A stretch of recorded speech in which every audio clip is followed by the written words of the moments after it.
Whether you are a Taekwondo practitioner of the old school or the new school, the principles of fighting and biomechanics, they remain the same. I'm Dr. Jason Hahn, former 7-time U.S. National Taekwondo team member and a current board-certified sports clinical specialist in rehab and performance.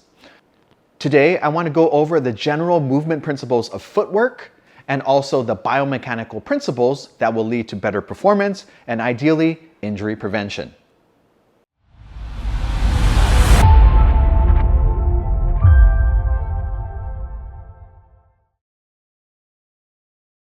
So let's start off with the principles of fighting. What happens is you want to hit them more than they can hit you. So in order to do that, you have to know your distance. You have to know your footwork. You have to build enough strength, stability, stamina to withstand that motion throughout the entire match. Not just the match, but the entire tournament day. So I've been getting a lot of good comments on my YouTube videos, and then someone asked me if I can go over my footwork. And that's what I wanted to do today. Again, my style might be different from others, but it has been what has worked for me. So when we're talking about a basic stance, I'm essentially about 50-50, okay? I might be 55-45, 60-40, depending on the situation, whether I'm going to be attacking or I'm going to be retreating. But in general, about 50-50.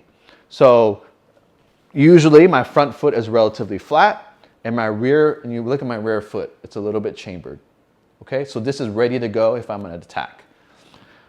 Also, I want you to pay attention to my angles, my hip angles. We ideally want our ankles, knees, and our hips to work all at the same time to generate the power. So if you look at some fighters, they're very upright. They're only relying on their ankles and their knees. One, they may not be getting enough power generation with all the different joints. Two, you might be leading to potential injuries down the line. So if you look at my old videos, I'm usually here, but you see a little bit of a forward lean. And that is very analogous to a squat. If you think about it, the ankles, the knees, and the hips move all at the same time. So it makes sense if you want to be powerful in your stance. You want to be able to attack, you want to retreat, you want to make sure that all the joints in your lower body are working together. So in general, about 50-50. Back heel is up a little bit. And then I have a slight forward lean. I'm right here, just like that. Okay. When I looked at motions and basically when I was coming through the ranks, I really patterned myself after some of the best Korean fighters. When you watch them fight, their head level is very, very constant. You really didn't see this so much, right? And then if you think about it too, when you're bouncing too much, there is a split second in time where you are not in contact with the ground. If you're not in contact with the ground, you're not going to be able to attack, you're not going to be able to retreat.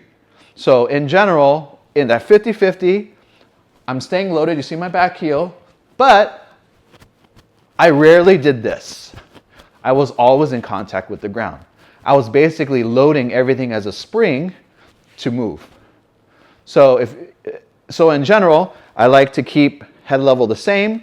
So that way, if I'm looking at you as you're my opponent, and I do something like this, there's a lot of motion for you to react to. Versus if I'm here, I'm keeping my head level the same, and I'm coming in. I'm keeping my head level the same. So if you think about it, you're basically like a hovercraft whenever you move. But in order to do that, you need good strength, good flexibility, good mobility here at your lower body. Okay? So we're going to come back. 50-50. Heel slightly lifted. Keeping a level playing field. And then that's going to be your basic stance. So with that being said, looking at the basic stance, what I would typically do in my warm-ups, I would get my stance just like this, always loaded, good contact with the ground. I'm doing this for about 30 seconds.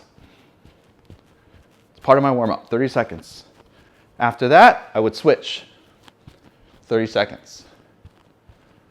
This was just part of my warm-up, okay? That way you can build your strength and your stamina. Now let's move over to like a simple motion, slide forward or a chunjin or a back step, a hujin.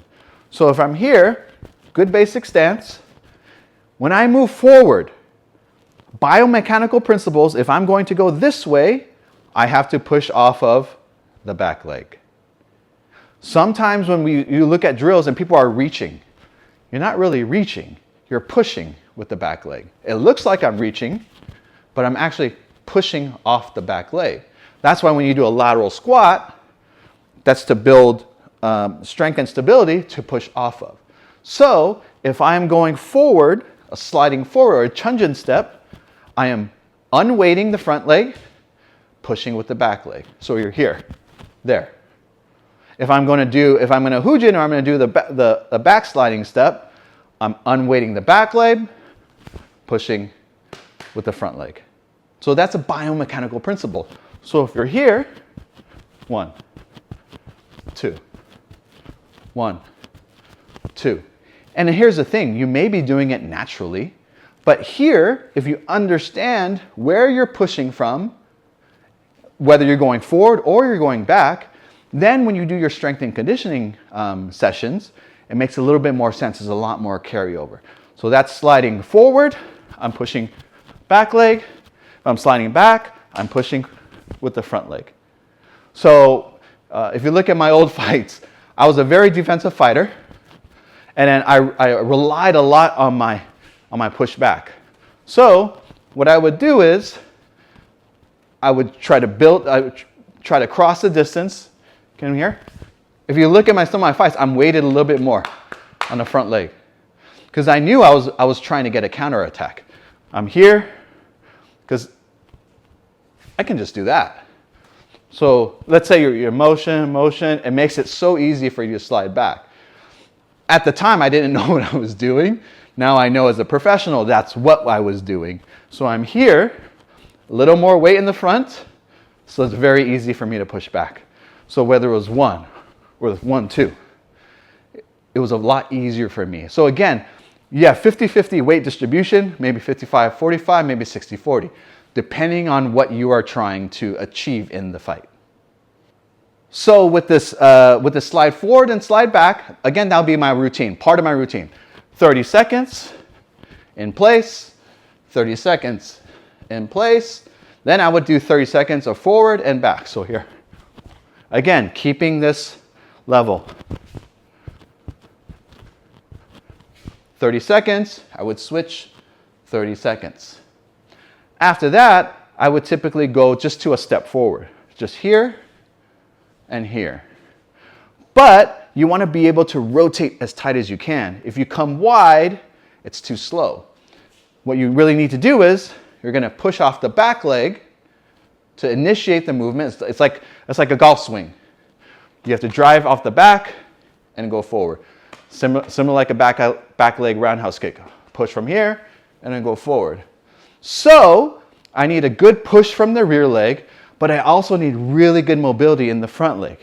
If you think about it, if I can't internally rotate this hip very, very well, when I'm going over my hip, I'm going to run out of range of motion. Then I have to go a little bit wider, like it may pivot too fast. But I need to be able to keep it as tight as possible. So if I'm here, you're here, you're here, you're here. When you lack mobility or you lack appropriate push off the back leg, it comes a little bit wide. It comes a little bit wide. That's why when you come in, you get tagged right there. So these are all little bits and pieces to making these motions even better. Okay, so now, that step forward, that can be part of your routine. Again, you're starting in place 30 seconds, you're switching 30 seconds, slide forward 30 seconds, slide back 30 seconds, switch, forward, back. Now we can do the step forward here. Do 30 seconds on that side and then switch 30 seconds. I know it's technically the same, but I trained myself, even though I fought right leg back 90% of the time, I needed to train myself where if I'm in this stance, I'm able to do the same or even better. So let's say we're doing 30 seconds of that. Then you can do a combination. You can do the slide forward, and then step. So if I'm here, slide forward, step. Slide back, step. Slide forward, step. slide back, step. But again, staying like a hovercraft. You're here, tight turn. Here, and then tight turn. That's how you can put it together. That's part of your step warm-up. Now, one of the last things I like to do is basically a 90-degree pivot. So let's say you're coming in and you want to roll. Or they come in a certain angle and you might do angles just like this. So I would practice a 90-degree pivot. I'm here, pivoting on my front leg to open up. So just like that principle, if I'm going forward, I have to push forward with my back leg. In this situation, most people reach. But no, this is what's in contact with the ground. You're pushing with this leg to drive yourself into external rotation. Like that. I'm pivoting on my front leg. So technically, I should be able to do that. Or it's analogous to a hip airplane if you get into the strength and conditioning principles. So if I'm here, 50-50, let's say I'm going to wait a little bit more here. I'm going to go 55-45. And now I can drive into the ground to open up. Yes? But I need the strength and stability, but I also need mobility. If I don't have enough external rotation, I can only go this far. So that's why working on the mobility and flexibility is very, very important in not only kicking techniques, but it's just in all your day-to-day motions while fighting your competitors. So again, I'm in the front, driving, opening into external rotation. So if I'm fighting, boom, and you turn, just like that. Or you're in the clinch and you want to open up to take the short kick, you have to be able to have that mobility and that strength to open up to create the opportunity. So give this motion warm-up a try. Basically, in place, 30 seconds. Switch, 30 seconds. Slide forward, 30 seconds. Slide back, 30 seconds. Slide forward and slide back, 30 seconds. Pivot going forward, pivot going back, 30 seconds. 30 seconds. Slide forward, step. Slide back, step. 30 seconds, and then 90 seconds. 30 seconds of pivoting. Once I go to the other side, you're here, here, here. It's just a great, easy way to get started with your motions to build up that strength and that stamina. Do it all the way through. Let me know how it goes. And I'm sure legs are going to be burning. So give it a try.